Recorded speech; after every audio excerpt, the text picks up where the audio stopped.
ओम शांति। 3 सितंबर 2024 के ईश्वरीय महावाक्य। पहले एक नज़र मुरली के मुख्य पॉइंट पर। बाबा ने कहा, तुम रूहानी पैसेंजर्स हो, क्योंकि इस शरीर के साथ होना। रूह ही ट्रेवलिंग करेगी, शरीर तो यहाँ ही छोड़ देगी, बाकी रूह ही ट्रेवलिंग यात्रा करेगी। तुम्हारा बुद्धि योग घर और राजधानी में है, यह तो पक्का पक्का याद कर लो, क्योंकि यह तो गायन है। अंतमति सो गति, मुक्ति धाम में जाना तो सब चाहते हैं, परंतु उसका भी अर्थ नहीं समझते हैं। इनसे तंग नहीं होना है, क्योंकि यह बहुत वैल्यूबल शरीर है। इस शरीर द्वारा ही आत्मा को बाप से लॉटरी मिलती है। बाप को याद करते रहेंगे, तभी उस योग बल से पापों का बोझा उतरेगा। और फिर बाबा ने कहा, बाप तो आते ही है बोगलों के बीच, फिर तुमको हंस बनाते हैं। तुम अब हंस बने हो, मोती ही चुगते हो। देवताओं को हंस, असुरों को बोगला कहेंगे।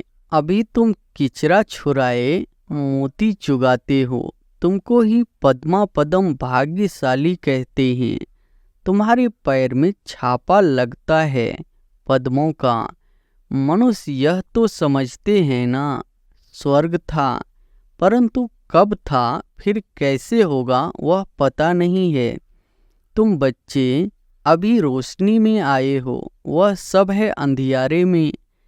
क्राइस्ट और बुद्ध को थोड़े ही पतित पावन कहेंगे। गुरु वह जो सद्गति करे, यहाँ से वापिस जाने का रास्ता बतलाने वाला, सर्व का सद्गति करने वाला अकाल मूर्त एक ही बाप है। और फिर लास्ट में बाबा ने कहा, इस समय मनुष्य जो कुछ करते हैं वह रॉन्ग ही करते हैं, क्योंकि रावण की मत पर है ना। हर एक में 5 विकार है। अभी रावण राज्य है, वह सब भक्ति कर रहे हैं, तुम ज्ञान ले रहे हो। वह रात में है, तुम दिन में जाते हो, अर्थात स्वर्ग में।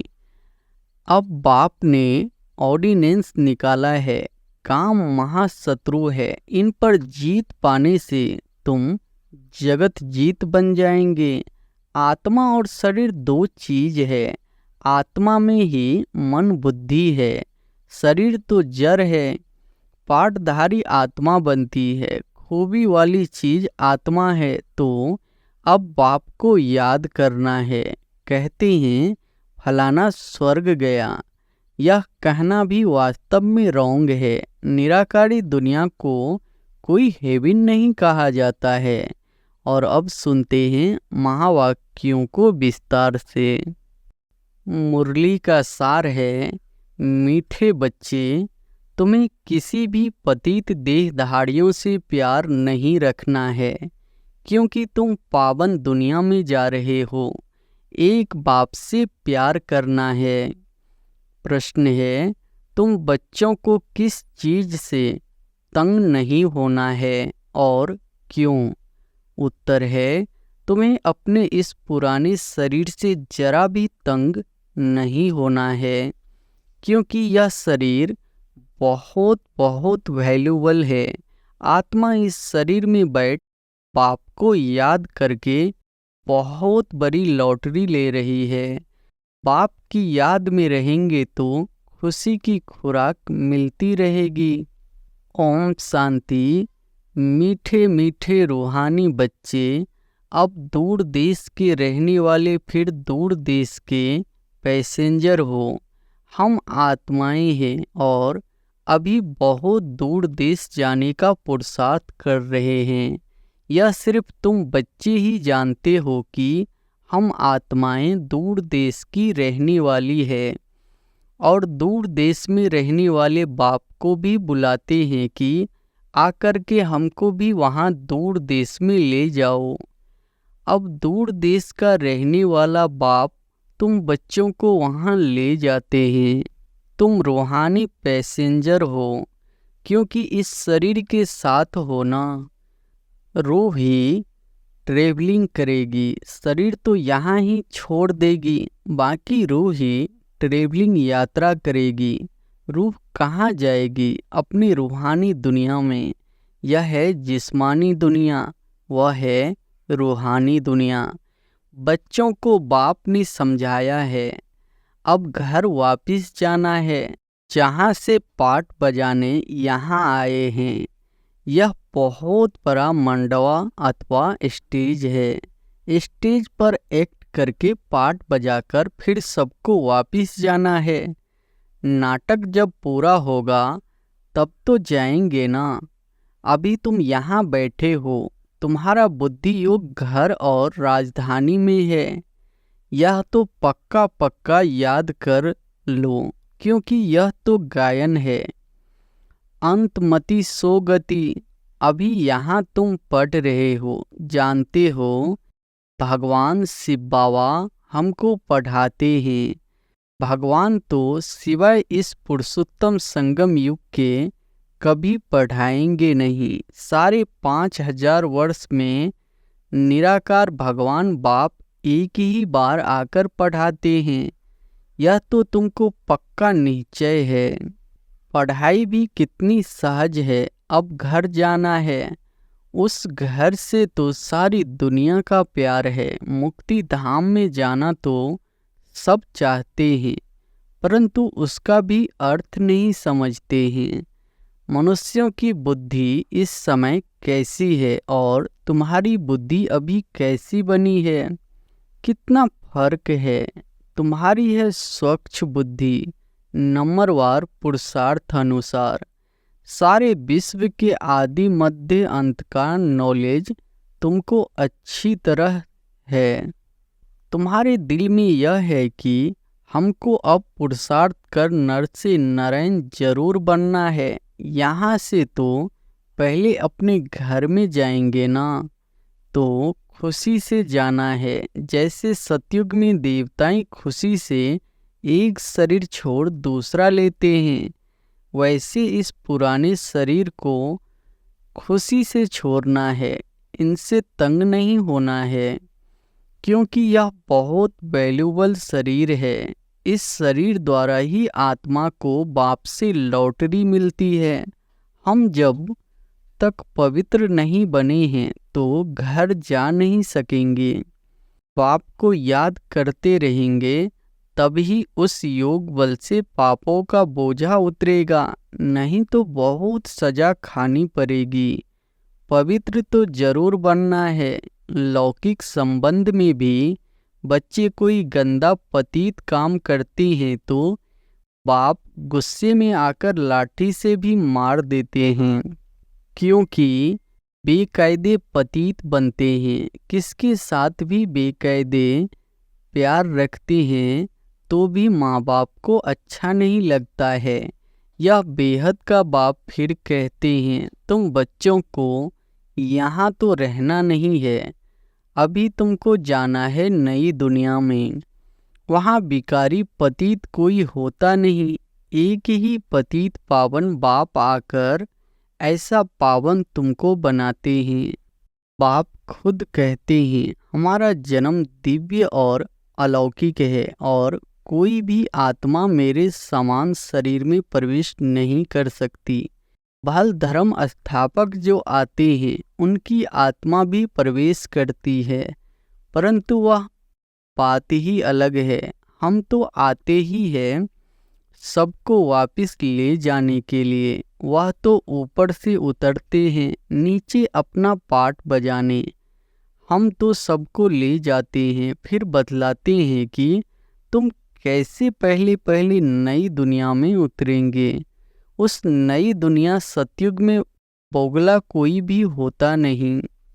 पाप तो आते ही है बोगलों के बीच, फिर तुमको हंस बनाते हैं। तुम अब हंस बने हो, मोती ही चुगते हो। सतयुग में तुमको यह रतन नहीं मिलेंगे।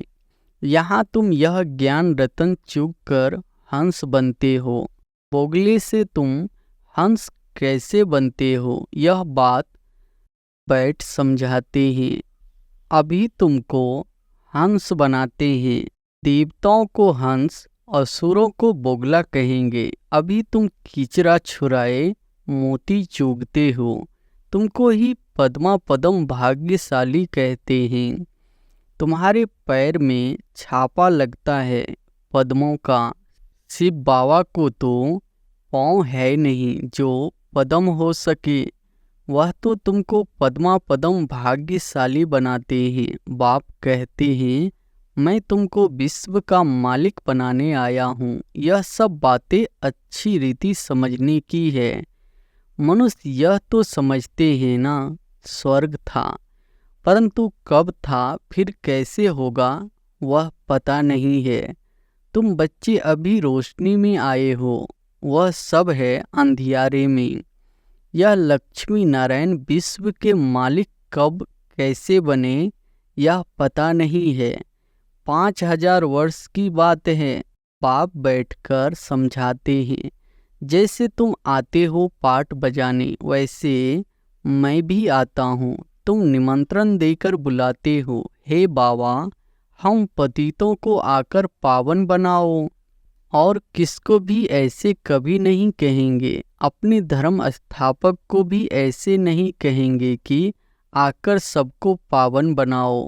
क्राइस्ट अथवा बुद्ध को थोड़े ही पतित पावन कहेंगे। गुरु वह जो सद्गति करे, वह तो आते हैं उनके पिछाड़ी। सबको नीचे उतरना है। यहाँ तो वापिस जाने का रास्ता बतलाने वाला, सर्व का सद्गति करने वाला अकाल मूर्त एक ही बाप है। वास्तव में सद्गुरु अक्षर ही राइट है। तुम सबसे राइट अक्षर फिर भी सिख लोग बोलते हैं, बड़ी बड़ी आवाज से कहते हैं सद्गुरु अकाल। बड़ी जोर से धुन लगाते हैं सद्गुरु अकाल मूर्त कहते हैं। मूर्त ही नहीं हो तो वह फिर सद्गुरु कैसे बनेंगे, सद्गति कैसे देंगे। वह सद्गुरु स्वयं ही आकर अपना परिचय देते हैं। मैं तुम्हारे मिसल जन्म नहीं लेता हूँ और तो सब शरीरधारी बैठ सुनाते हैं। तुमको अशरीरी रूहानी बाप बैठ समझाते हैं। रात दिन का फर्क है।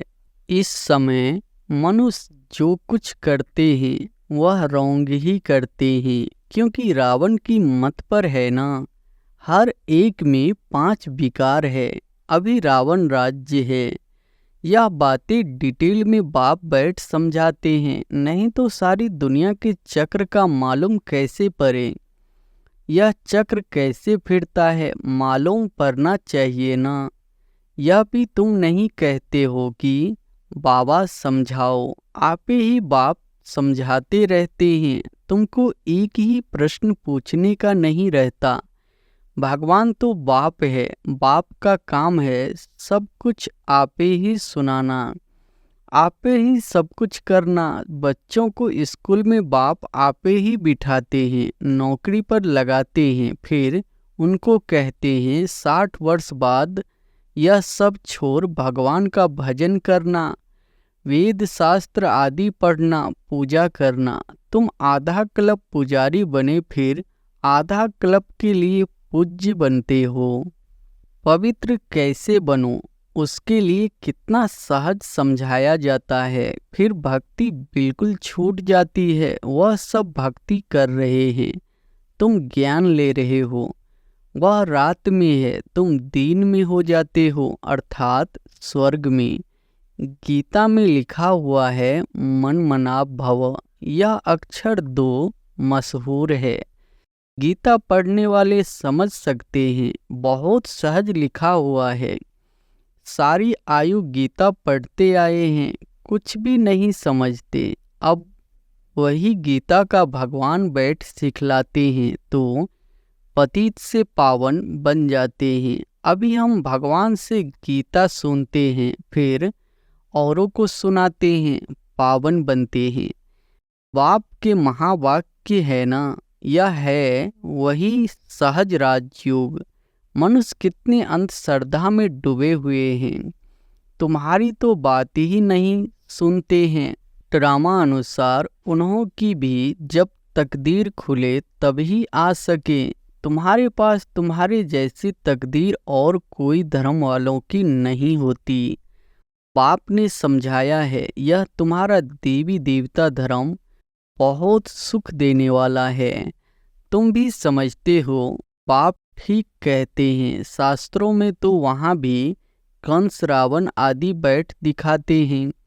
वहाँ के सुख का तो कोई को पता ही नहीं है। भल देवताओं के पूजते हैं, परंतु बुद्धि में कुछ नहीं बैठता। अब बाप कहते हैं, बच्चे मुझे याद करते हो? ऐसे कभी सुना कि बाप बच्चे को कहे कि तुम मुझे याद करो? लौकिक बाप कभी ऐसे याद कराने का पुरुषार्थ कराते हैं क्या? यह बेहद का बाप बैठ समझाते हैं। तुम सारे विश्व के आदि मध्य अंत को जानकर चक्रवर्ती राजा बन जाएंगे। पहले तुम जाएंगे घर, फिर आना है पाटधारी बनकर। अभी किसी को भी पता नहीं पड़ेगा कि यह नई आत्मा है या पुरानी आत्मा है। नई आत्मा का नामाचार जरूर होता है। अभी भी देखो कोई कोई का कितना नामाचार होता है। मनुष्य ढेर आ जाते हैं, बैठे बैठे अन्यनाश ही आ जाते हैं, तो वह प्रभाव पड़ता है। बाबा भी इसमें अन्यनाश ही आते हैं, तो वह प्रभाव पड़ता है। वह भी नई आत्मा आती है तो पुरानों पर प्रभाव होता है। टाल टालियाँ निकलती जाती है तो उनकी महिमा होती है। किसको पता नहीं रहता है कि इनका नामाचार क्यों है। नई आत्मा होने से उनमें कशिश होती है। अभी तो देखो कितने ढेर झूठे भगवान बन गए हैं। इसलिए गायन है, सच की बेरी हिलती डुलती है लेकिन डूबती नहीं है। तूफान बहुत आते हैं क्योंकि भगवान खिवैया है ना। बच्चे भी हिलते हैं, नाव को तूफान बहुत लगते हैं और सत्संगों में तो ढेर जाते हैं, परंतु वहाँ कभी तूफान आदि की बात नहीं आती। यहाँ अबलाओं पर कितने अत्याचार होते हैं, परंतु फिर भी स्थापना तो होनी ही है।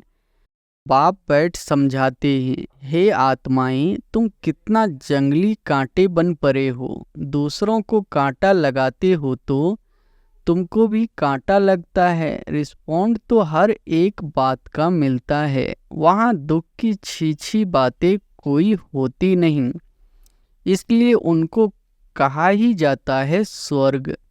मनुष्य स्वर्ग और नरक कहते हैं, परंतु समझते नहीं है। कहते हैं फलाना स्वर्ग गया। यह कहना भी वास्तव में रॉन्ग है। निराकारी दुनिया को कोई हेवन नहीं कहा जाता है, वह है मुक्ति धाम। या फिर कहते हैं स्वर्ग में गया। अभी तुम जानते हो यह मुक्ति धाम आत्माओं का घर है। जैसे यहाँ घर होते हैं, भक्ति मार्ग में जो बहुत धनवान होते हैं तो कितने ऊंचे मंदिर बनाते हैं। शिव का मंदिर देखो कैसे बना हुआ है। लक्ष्मी नारायण का भी मंदिर बनाते हैं तो सच्चे जेवर आदि कितने होते हैं। बहुत धन रहता है। अभी तो झूठ हो गया है। तुम भी आगे कितने सच्चे जेवर पहनते थे। अभी तो गवर्नमेंट के डर से सच्चा छिपाए झूठ पहनते रहते हैं। वहाँ तो है सच ही सच, झूठा कुछ भी होता नहीं। यहाँ सच्चा होते भी छिपाकर रख देते हैं। दिन प्रतिदिन सोना महंगा होता रहता है। वहाँ तो है ही स्वर्ग। तुमको सब कुछ नया मिलेगा। नई दुनिया में सब कुछ नया।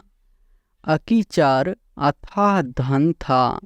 अभी तो देखो हर एक चीज कितनी महंगी हो गई है। अभी तुम बच्चों को मूल वतन से लेकर सब राज समझाया है। मूल वतन का राज बाप बिगर कौन समझाएंगे। तुमको भी फिर टीचर बनना है। गृहस्थ व्यवहार में भी भल रहो, कमल फूल समान पवित्र रहो औरों को भी आप समान बनाएंगे तो बहुत ऊंचे पद पा सकते हैं। यहाँ रहने वालों से भी वह ऊंचे पद पा सकते हैं। नंबरवार तो है ही, बाहर में रहते हुए भी विजय माला में पिरो सकते हो। हफ्ते का कोर्स ले फिर बाल विलायत में जाए व कहाँ भी जाए, सारी दुनिया को भी मैसेज मिलना है। बाप आए हैं, सिर्फ कहते हैं मामेकम याद करो। वह बाप ही लिबरेटर है, गाइड है। वहाँ तुम जाएंगे तो अखबार में भी बहुत नाम हो जाएगा, दूसरों को भी यह बहुत सहज बात लगेगी। आत्मा और शरीर दो चीज है। आत्मा में ही मन बुद्धि है, शरीर तो जड़ है, पाटधारी आत्मा बनती है। खूबी वाली चीज आत्मा है। तो अब बाप को याद करना है। यहाँ रहने वाले इतना याद नहीं करते हैं जितना बाहर वाले करते हैं, जो बहुत याद करते हैं और आप सामान बनाते रहते हैं, कांटों को फूल बनाते रहते हैं, वह ऊंच पद पाते हैं। तुम समझते हो पहले हम भी कांटे थे, अब बाप ने ऑर्डिनेंस निकाला है। काम महाशत्रु है, इन पर जीत पाने से तुम जगत जीत बन जाएंगे। परंतु लिखत से कोई समझते थोड़े ही है। अभी बाप ने समझाया है। अच्छा, मीठे मीठे सिकिलधे बच्चों प्रति माता पिता बाप दादा का याद प्यार और गुड मॉर्निंग। रूहानी बाप की रूहानी बच्चों को नमस्ते। धारणा के लिए मुख्य सार पहली पॉइंट है, सदा ज्ञान रतन चुगने वाला हंस बनना है। मोती ही चुगने हैं, किचरा छोड़ देना है। हर कदम में पद्मों की कमाई जमा कर पद्मा पदम भाग्यशाली बनना है। दूसरी पॉइंट है, ऊंच पद पाने के लिए टीचर बनकर बहुतों की सेवा करनी है। कमल फूल समान पवित्र आप समान बनाना है, कांटों को फूल बनाना है। वरदान है, तेरे मेरे की हलचल को समाप्त कर रहम की भावना इमर्ज करने वाले मर्सीफुल भव। तेरे मेरे की हलचल को समाप्त कर रहम की भावना इमर्ज करने वाले मर्सीफुल भव। समय प्रति समय कितनी आत्माएं दुख की लहर में आती है। प्रकृति की थोड़ी भी हलचल होती है, आपदाएं आती है तो अनेक आत्माएं तड़पती है, मर्सी रहम मांगती है। तो ऐसी आत्माओं की पुकार सुन रहम की भावना इमर्ज करो। पूज्य स्वरूप मर्सीफुल का धारण करो। स्वयं को संपन्न बना लो तो यह दुख की दुनिया संपन्न हो जाए। अभी परिवर्तन के शुभ भावना की लहर तीव्र गति से फैलाओ तो तेरे मेरे की हलचल समाप्त हो जाएगी। स्लोगन है, व्यर्थ संकल्पों की हथौड़ी से समस्या के पत्थर को तोड़ने के बजाय हाई जंप दे समस्या रूपी पहाड़ को पार करने वाले बनो। व्यर्थ संकल्पों की हथौड़ी से समस्या के पत्थर को तोड़ने के बजाय हाई जंप दे समस्या रूपी पहाड़ को पार करने वाले बनो। अच्छा, ओम शांति।